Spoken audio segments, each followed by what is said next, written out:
The time is 5 a.m. and this is WKYT This Morning. If you're headed to the airport this morning, you can expect some delays, especially if you're flying on Delta. Our report will be live from Bluegrass Airport on what's going on WKYT This Morning. Plus, a boy was rushed to the hospital after falling into a pond at the Lexington Cemetery. We'll tell you what police think happened in this situation. And the Olympics are in full swing in Rio de Janeiro. Although many are enjoying the beauty of the city, some say lurking underneath is a dirty secret. That story and your weather forecast for this brand new week on WKYT This Morning.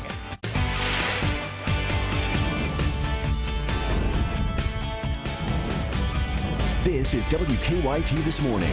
Good morning. Welcome into you. Hope you're having a fabulous start to your Monday. I'm Rebecca Smith. I'm Bill Bryant. We certainly hope you enjoyed your weekend. It's August 8th now, Monday morning, and a lot of school bells will be ringing this week later on. And some of them, of course, today. Some have already started back. The majority of students going back this week. So, Micah, what's our first week of school going to look like? Unfortunately, it's going to be back toward the rainy pattern. I mean, we had a pretty decent weekend. I know Saturday a few of us had some storms. Sunday was great. And today, here's what we're going to be dealing with, especially southeast. That's where we're going to have that chance to rain. For the most part, though, most of us stay dry. And as the kids are going off to the bus stop this morning, I don't see any problems. We're at 66 here in Lexington and 64 in some locations early this morning. That's a great start to the day. 86 by the afternoon, just a small chance of rain. Like I said, most of that's going to be down toward the far southeast. But it will be on the increase the next several days, which will give us that flash flooding concern. We're going to get into that, and I'll break that down for you day by day coming up in a few minutes. Micah, thank you. WKYT now beginning with a breaking news alert this morning. Delta Airlines is reporting a major outage. Delta is confirming the outage on Twitter. This is sure to cause delays for millions of travelers this morning. WKYT's Mike Byer is live at Bluegrass Airport with more. Good morning, Rebecca. Delta is experiencing major technical issues this morning in what the company eventually described as a system outage. The company recently tweeted out that their systems are down everywhere. This has caused major delays at airports worldwide and affecting thousands of passengers. We are at Bluegrass Airport, and it remains to be seen if any of the flights will be affected here. So far, none have been delayed. As for what has caused the computer outage, Delta has not released that yet. Of course, if we learn of any breaking details, we will share that with you on air, online, and through our WKYT mobile news app. That's the latest here at Bluegrass Airport. I'm Mike Byer, WKYT. All right, so heads up on that if you have travel plans today. Yeah. Well, a boy was rushed to the hospital after falling into a pond at the Lexington Cemetery. Investigators think the boy and two other kids were there fishing when the accident happened. WKYT's Mark Barber is live with that story here in Lexington with details on the investigation. Good morning, Mark. Good morning, Bill. That boy was in the pond for 30 minutes before he was pulled from the water. When we called the coroner's office about this case, they said they would be releasing more information later today. The 11-year-old was at a pond in the Lexington Cemetery fishing there when police say he slipped and fell into the pond. He was with two other children who ran for help. They found the groundskeeper at the Cove Haven Cemetery nearby. She tells WKYT that those boys had fishing line wrapped around their legs. The Lexington Cemetery was closed when investigators say the three children snuck onto the grounds. The groundskeeper says people cut their way through the Cove Haven Cemetery all the time to get into the Lexington Cemetery. She worries another tragedy could happen if something does not change soon. And coming up on WKYT News at 5:30, we'll take a look at why this sad case is not the only reason why police are now getting involved.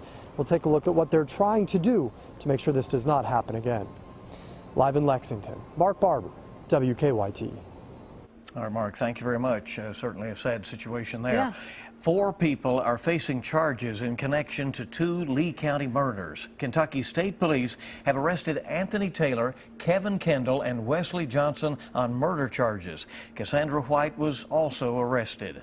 According to an arrest citation, she was at the scene when one of the men was shot and killed. State police found the bodies of Billy Rourke and James Brown on Hell Creek Road over the weekend. So far, it's a complicated case, according to police, who say Johnson called 911 saying his friend Billy had been shot. They say Kendall led them to Brown's body. Friends of Rourke say he'd been hanging around the wrong crowd, but they're hoping for justice. He had a good heart, and no matter what he did or what people say he did, he was a good person, and, you know, nobody deserves what he got. We've been tracking this investigation all weekend. You can read more details on the case on WKYT.com. An Owsley County woman who's accused of murdering her parents and released from jail on Friday is back behind bars. State police say Lynette McQuinn shot and killed her parents at their home in Boonville back in May. Jail officials there told us that they had to release McQuinn Friday because a grand jury had not yet indicted her. The Commonwealth has 60 days to present a case to a grand jury for indictment, and just 48 hours after her release, troopers arrested McQuinn again, this time on burglary and drug possession charges. Police say they caught McQuinn trying to break into the back door of her parents' home. Deputies in Montgomery County are still trying to figure out what led up to a deadly crash on Interstate 64. The sheriff says a semi-truck was slowing down in the westbound lanes near mile marker 104 when the truck behind it slammed into it. The truck was pulling a utility trailer that ended up in the median. The crash blocked lanes in both directions for hours yesterday. The sheriff says 2 people inside the truck, a man and a woman, died. The names of the 2 killed have not been released.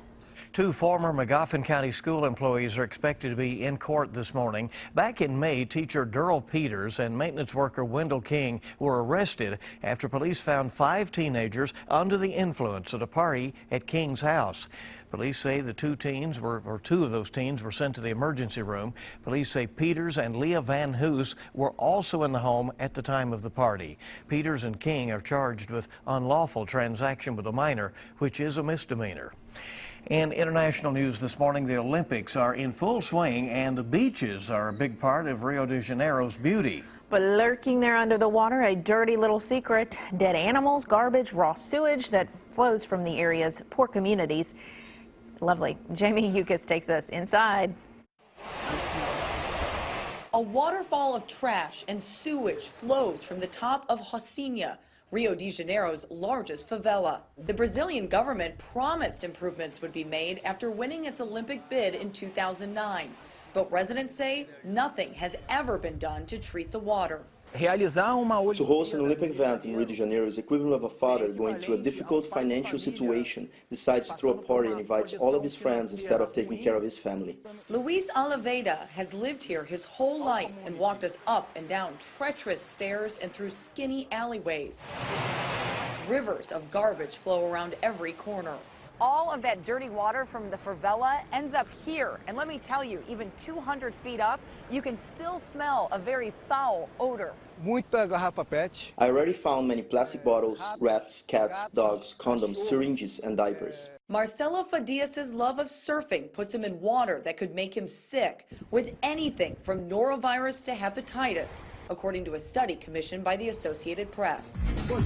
He now documents everything and uses social media to show the world that Rio's beautiful-looking beaches have a very ugly secret. My hope is that someone or a company see what's happening and help us. Because if we depend on the government of Rio de Janeiro, we won't get any solution. It would mean more than catching a break, because if the Olympics didn't bring change, many wonder what will. In Rio de Janeiro, Jamie Yukis, CBS News. The problem happens throughout Rio. The city is home to upwards of 1,000 poor neighborhoods, more than any other city in Brazil. In this country, a water park in Kansas City, Kansas will be closed today while police investigate the death of a child. Police say a 12-year-old boy died on what is billed as the world's largest water slide. Right now, they're not saying how he died. The ride will be closed until the death investigation is completed. Police in California are investigating the deaths of 2 skydivers. They say the 2 were killed over the weekend during a tandem jump in Northern California. It appears their parachute did not deploy until after impact.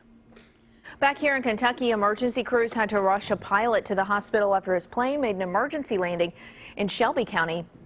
Investigators say the pilot left Frankfurt's Capital Airport and radioed for help shortly after takeoff. He said he was having engine trouble and landed the plane on Grubbs Lane in Shelby County. Crews at the scene say the pilot had some leg injuries and a possible fracture. Hundreds of people have signed a petition asking the Cincinnati Bengals to change their name. The petition on change.org is asking the team to change their name to the Cincinnati Harambes. Back in May, the Cincinnati Zoo shot and killed a gorilla named Harambe after a little boy climbed into its enclosure. At last check, the petition had more than 6,000 signatures. The man who started it says he plans to deliver the petition to city leaders and to the Bengals organization. All right, we'll see how that goes. Our time this morning is 5:09, and today you can chow down on some pizza and have some family fun, and it will all help some animals in Whitley County. It's the Pizza for Pets event at the Pizza Hut in Williamsburg. There will be pizza, of course, plus a dunking booth, face painting. They're going to have a few raffles as well.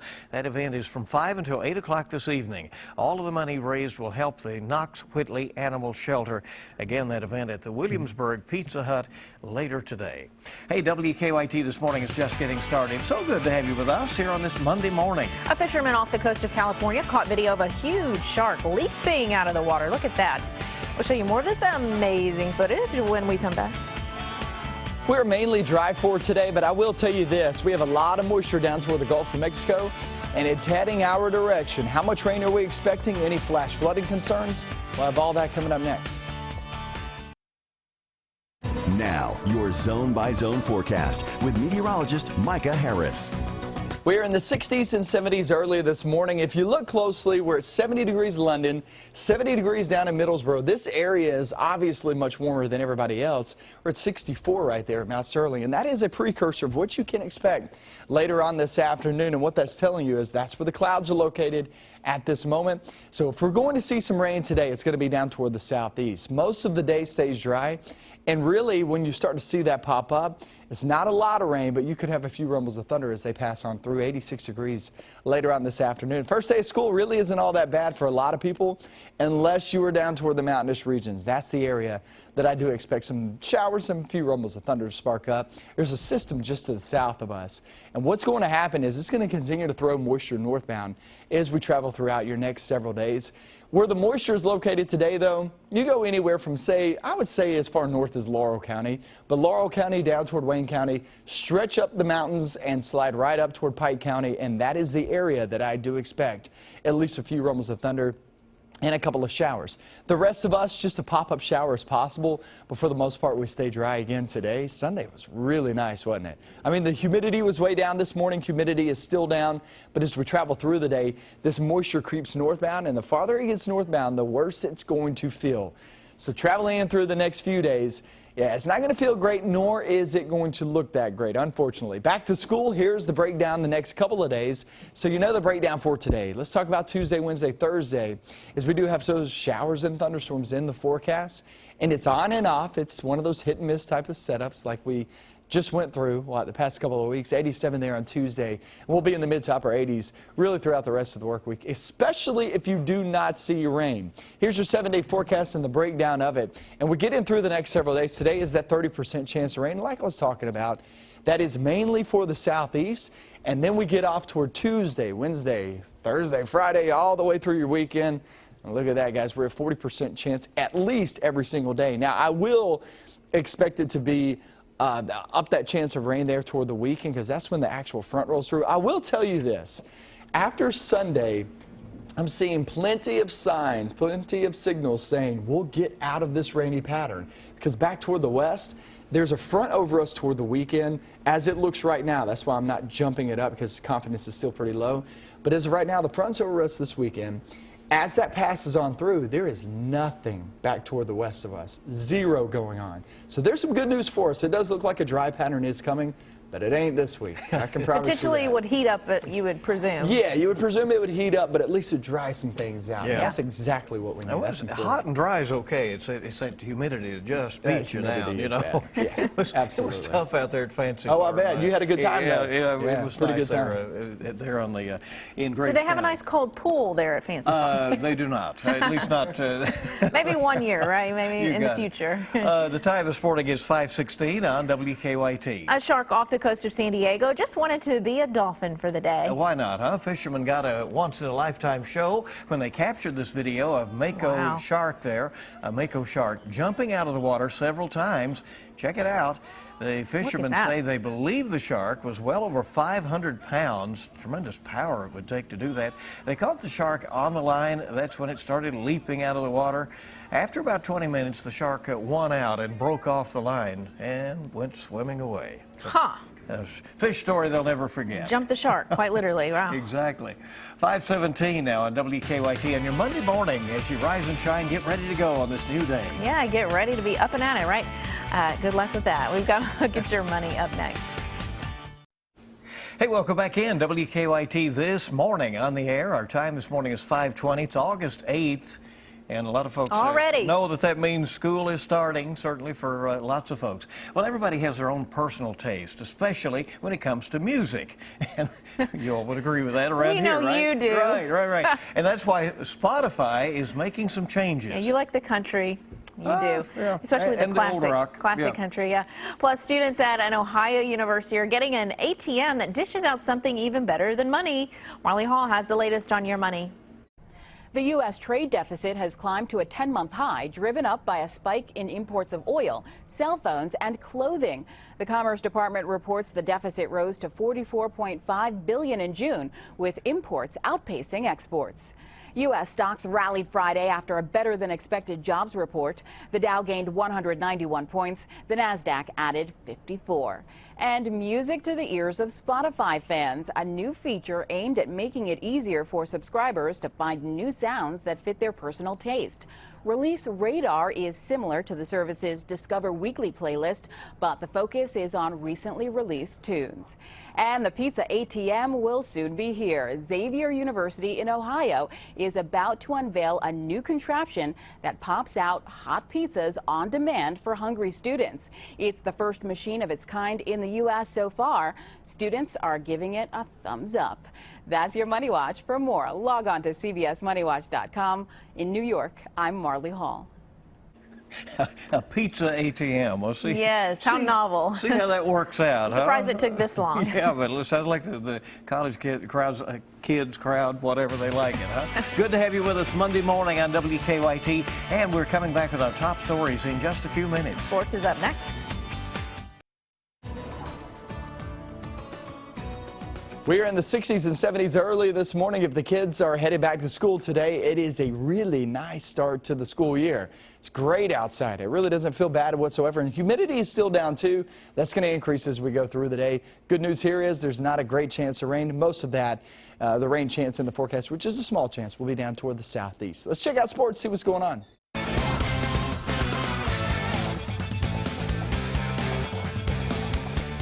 Mark Stoops now has valuable experience as a head coach going into his fourth year at Kentucky, and now his roster does as well. On the preseason depth chart, all but 2 starters on offense are upperclassmen, and half of the defensive starters are as well. Stoops is no longer relying on just the young guys, something that he hasn't been able to do in his first 3 years. It's a good feeling. And it's a lot less frustrating when you walk off the practice field because you're not trying to feed somebody water with a fire hose, and you're letting them come along the way they can. Yeah, and we have some very talented freshmen, and some of them may play. But right now, it is nice to see some older guys at the positions and been around. Speaking of talented freshmen, former Paintsville star and Kentucky Mr. Football Cash Daniel is enjoying his first preseason camp at UK. The freshman is listed at number 3 on the depth chart at middle linebacker. He's in line to play some special teams as well, but does he feel the pressure of representing the mountains of Eastern Kentucky? It's a lot of motivation because I know a lot of people want to see me succeed, but then again, a lot of people want to see me fail too. I don't even really worry about it. I'm here to play football. I'm not here to be a popularity contest case. I'm not here to, sign autographs and try to put people in the stands. I'm here to play football. I'm here to win. Utah Jazz guard Shelvin Mack was back in Lexington this week, giving back to his hometown. This weekend, Shelvin hosted the 4th annual Shelvin Mack Shootout over at the KBA. Proceeds of the event going to the Mack Foundation that gives scholarships to kids for youth sports and also raise money for backpacks. Athletes competing included 3 NBA players, Shelvin, former Louisville Cardinal Russ Smith, and former Morehead State Eagle Kenneth Fareed. They do it for the love of the game. There's a tournament fee, which I'll go to my foundation, and everything else is just them coming out and competing. Kenneth loves to come out and compete. He comes and plays. He's been playing it for 4 straight years. They won it last year. He's been talking smack about going back to back. So it's just a lot of bragging rights, and it's just great. And it looked like a good time. That's a look at your morning sports. Have a great Monday.